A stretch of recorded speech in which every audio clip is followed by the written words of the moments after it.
Hi, I'm Joe and welcome to Fonehouse Online, and today we're having a look at HTC's brand new Desire 820 Dual SIM. Now this is the successor to last year's popular 816 phone, which did really well with consumers when it came out last June. And this is basically the Taiwan-based company's attempt to create a fun, social media savvy smartphone that's not going to break the bank and still packs a serious technological punch. So, let's take a look. First off, the phone has received some new improvements, including a more powerful processor, a better front camera, and the Gorilla Glass 3 screen protection, meaning your phone is now more scratch-proof. The HTC Desire 820 looks very similar to the company's mid-range phablet Desire 816, complete with the unibody plastic shell, rounded corners, and front dual stereo speakers.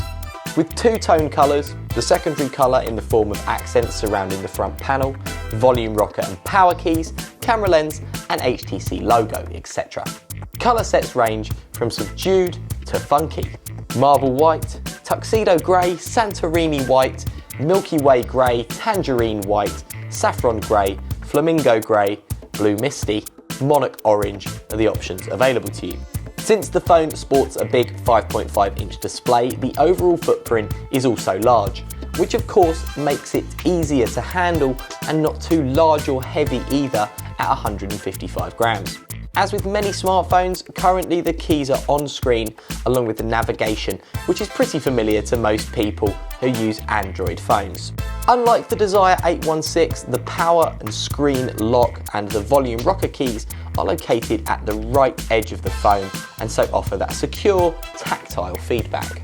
The left side sports a plastic flap that hides the two nano SIM card slots and a micro SD card slot and provides simple and easy access when required.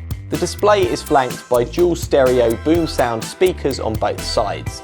The speaker grille fits in a single line with bigger holes, unlike the HTC One's grille that is spread out over 4 lines. The 8-megapixel front-facing camera lens sits above the display and is prominently visible. The 3.5mm headset jack sits at the top, while the micro USB port is placed at the bottom edge. And at the back of the phone we find the 13-megapixel rear camera with an LED flash. With the finish being glossy, it does get easily smudged, but nothing that can't quickly be wiped away. And although high gloss plastic, the engineering quality of the Desire 820 is pretty good and exudes a high premium and stable feel.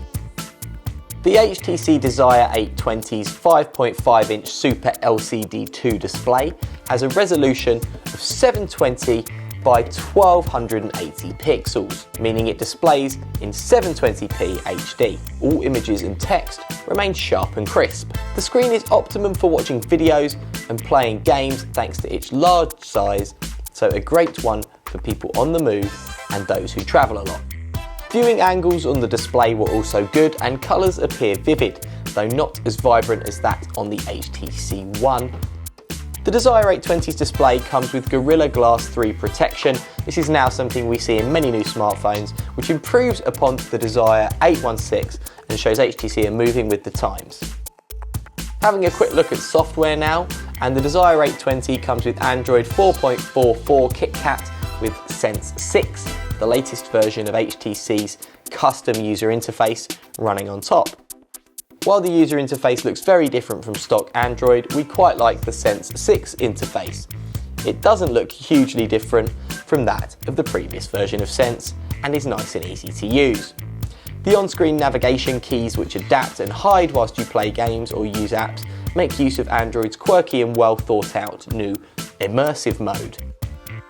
Looking at the camera, and just like the Desire 816, the Desire 820 doesn't feature an ultra pixel camera. Instead, it includes a 13-megapixel BSI sensor with an f2.2 aperture and a 28mm lens. In our experience, the shots in natural or bright light are always crisp and clear. Colour reproduction, exposure and contrast are just right and images look natural. However, capturing macro images is not so clear as the focus lock is not very responsive. Low light photos, without the use of night mode, do look a bit noisy and lack some detail, but the camera does also offer panorama and HDR modes. On to the all-important selfie. How well does it handle them? The Desire 820's front camera has an 8 megapixel sensor with an f2.0 wide angle lens for taking excellent selfies, helped again by that large screen. It also includes a timer switch and touch-up feature for enhanced post-production, and the phone takes good quality selfies and offers a number of options to eliminate blemishes, fix red eye, and even lighten skin tone. The 8 megapixel front camera is the highlight of this phone and will definitely please social media savvy selfie fans. Video quality recording is a big feature on this phone, and it does record in full 1080p HD, which will go full size on all HD TVs.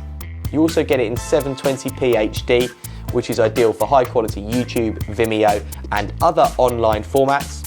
You can then go down to QVGA 240p, which mobile devices generally support as their most popular format and quality, all the way down to MMS 144p, which is for messaging and video conferencing, that kind of quality. Also, video files are easy to share from the device gallery, and there's a simple to use video trim function for quick, easy editing and uploading. It's able to play videos and popular file formats without any issues at all, and additional file formats can be played through third-party video player apps. The HTC Desire 820 is powered by a 1.5 GHz Qualcomm Snapdragon 615 octa-core processor and 2 GB of RAM. Even though it is a mid-range device, the 820 never feels underpowered, with the hardware being capable of supporting multitasking and gaming without levels of stress coming in or stalling. It's worth pointing out that the 64-bit architecture is not supported by Android 4.4. Also, phones still need more memory to fully leverage 64-bit capabilities, which gives you better memory management. We haven't noticed any lag while launching and switching between apps, editing photos, browsing the web, clicking pictures, watching high-definition videos, or playing graphics-heavy games on the Desire 820. Moving on to memory, and it has 16 GB of onboard memory, which is expandable to a huge 128 with a microSD card, which is more than enough for even the most demanding music collections. And it has 2 GB of onboard RAM, which should mean smooth loading and game playing ability. Of course, the next thing to think about is sound, and the Desire 820's front stereo speakers offer enhanced sound quality, in addition to delivering sound that's much more powerful and clear compared to other phones. The phone supports Bluetooth 4.0 with aptX codec support. This allows the phone to deliver CD-like sound over Bluetooth. Usually the sound quality on most handsets will deteriorate over Bluetooth, and we found that the phone offers good sound quality even when connected to a Bluetooth stereo headset. In terms of signal, call quality is excellent, and the phone works well even in weak signal areas. We've also noticed that the 820 catches even weak Wi-Fi signals, and the phone comes with GPS and AGPS for navigation and maps, which makes it easy to lock a signal. Moving on to battery, and the HTC Desire 820 comes with the 2600 mAh battery, which will probably last you one day with moderate to high usage, including about 2 hours, maybe one, of making calls, playing games, clicking on some pictures, listening to music and browsing the web. We noticed that battery backup could be improved compared to the 816, even though both phones have similar batteries. This is due to the 820's new processor.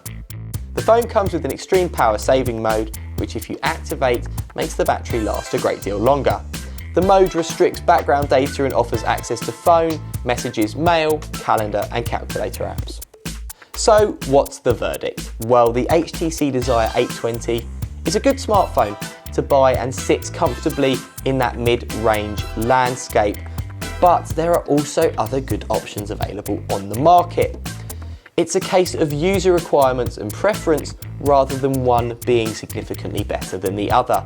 And while the Desire 820 offers a good mix of features and hardware specs, the average battery life and plastic glossy build are slight downers that might put some people off.